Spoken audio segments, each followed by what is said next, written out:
I'm gonna give you two books that if I never read or even discovered, I personally don't think I would be where I'm at right now. And these two books are, number one, the book is called The Closers. It might be closer or closers. I don't know if it's plural, right? But I can tell you that the author is Ben Gay III.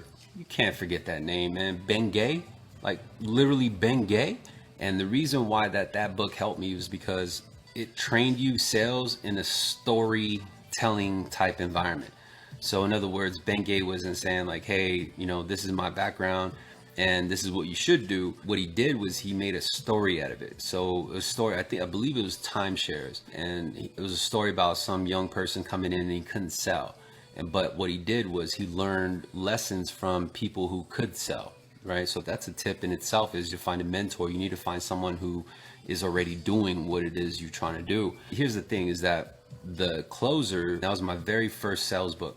It literally had, I want to say like 50 pages dedicated to people's professions. And so it said like, hey, if you're talking to someone who's a nurse, this is how to talk to them. This is what they worry about. If they're an engineer, this is how they think. This is how you pitch them.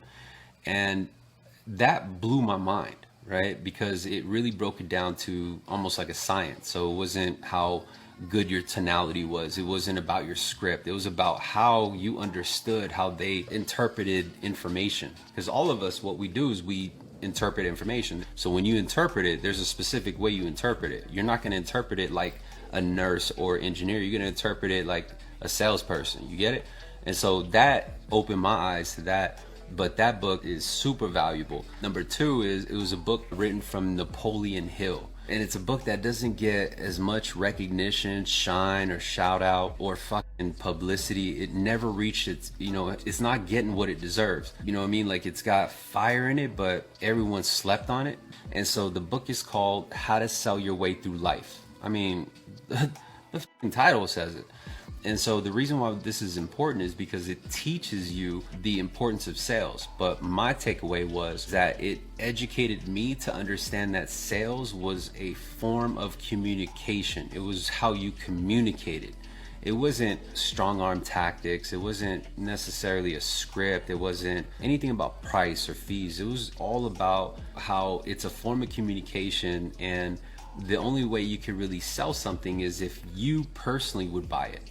Right? So think about that. I think that's a good topic, because we're going to go into an environment right now where rates are high, fees are high, everything's high.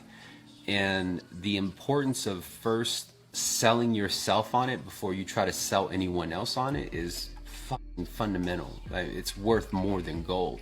You have to, absolutely have to buy into it first before you present it. Because if you wouldn't buy it, if you don't got no faith in it, and you're trying to pitch it, like, what? I'm not gonna buy it, bro. Like, you wouldn't even do it. If you bought into it, man, and you look at it, you're like, oh, bro, hey, check this out. So this is what we gotta do, because you're bought into it. So it's the energy that fluctuates in your voice, that tweaks your vocal cords in a way to where your tone sounds different, to where your words sound different. You get what I'm saying? So I think that was really the magic piece, but there's a lot of fundamental pieces in that book. Again, it's written by Napoleon Hill. It's called How to Sell Your Way Through Life. So those are two books.